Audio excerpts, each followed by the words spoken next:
नमस्कार सर्वांना, राधे राधे. चला तर मग आज बनवूया मस्त असे शेंगदाणे, काजू, बदाम, खोबरं आणि गुळाचे लाडू.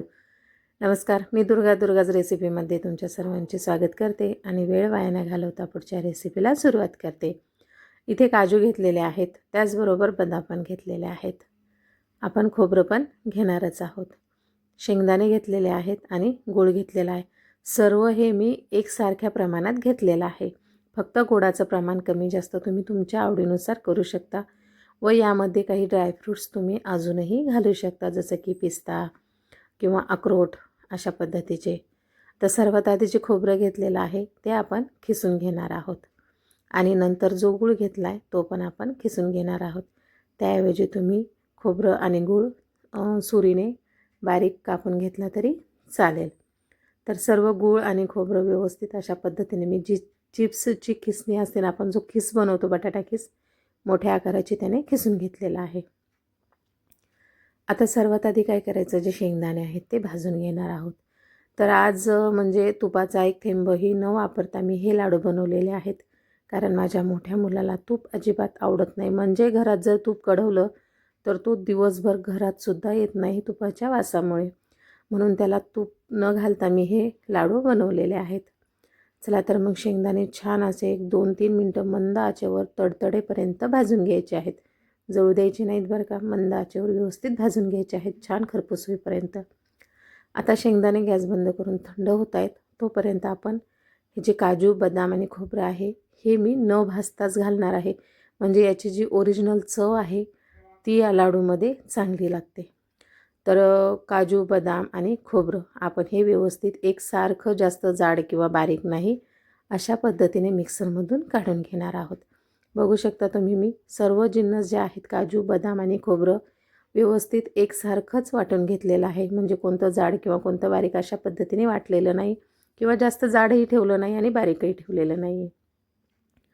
आता शेंगदाणे थंड झालेले आहेत, याची ना आपण साल काढून घेऊया. सर्व साल नाही काढली तरी चालेल, किमान 50 ते 60% शेंगदाण्याची आपण साल काढून घेणार आहोत.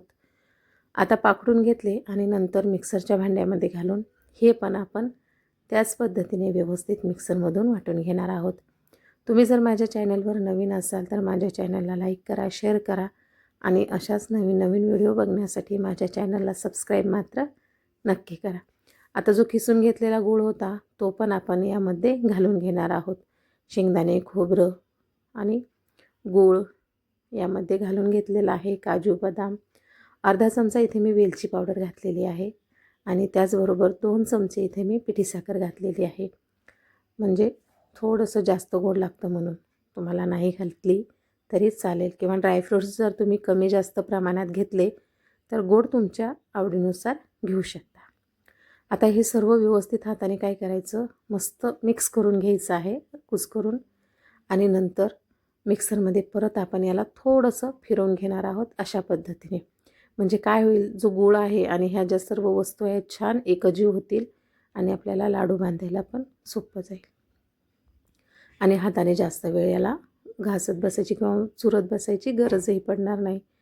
आता सर्व जे आहे आपण हे मिक्स केलेलं मिश्रण हे व्यवस्थित मी मिक्सरमधून व्यवस्थित काढून घेतलेलं आहे अशा पद्धतीने.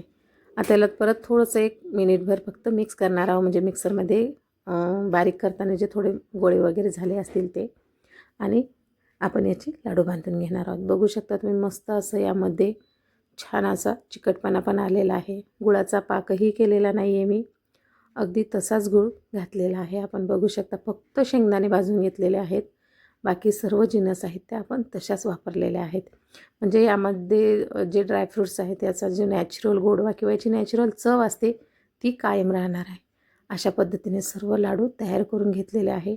आणि काजू, बदाम, शेंगदाणे, खोबरं हे सर्व तेलकट पदार्थ आहेत, त्यामुळे तेलकटपणा पण यामध्ये आपल्याला हवा तेवढा आलेला आहे. बघू शकता मस्त असे लाडू तयार झालेले आहेत. मी एक लाडू देवासाठी वेगळा काढून घेतलेला आहे आणि आता हे जे लाडू आहेत हे जास्त वेळ असे उघडे न ठेवता, कारण पावसाळा आहे, याला लगेच ओलावा वगैरे सुटू शकतो हवेमुळे आणि पावसामुळे, किंवा एकदम मस्त असे हे तयार झालेले आहेत. बघू शकता तुम्ही, अशा पद्धतीने जर लाडू बनवले तर खूप छान लागतात. तुम्ही एकदा नक्की कोणतेही पदार्थ न भाजता ट्राय करून बघा. डब्यामध्ये व्यवस्थित भरून ठेवणार आहोत. फक्त हवाबंद डब्बा घ्यायचा आहे आपल्याला, ज्यामध्ये हवा जाणार नाही. अशा पद्धतीने 8 ते 10 दिवस हे लाडू मस्त चांगले टिकतात आणि चवही त्याचप्रमाणे याची कायम राहते. तुम्हाला माझी रेसिपी कशी वाटली कमेंट करून नक्की सांगा. व्हिडिओ थोडासा जर कुठे आवडला असेल तर लाईक शेअर सबस्क्राईब करायला विसरू नका. चला तर भेटूया पुढच्या रेसिपीमध्ये. नमस्कार.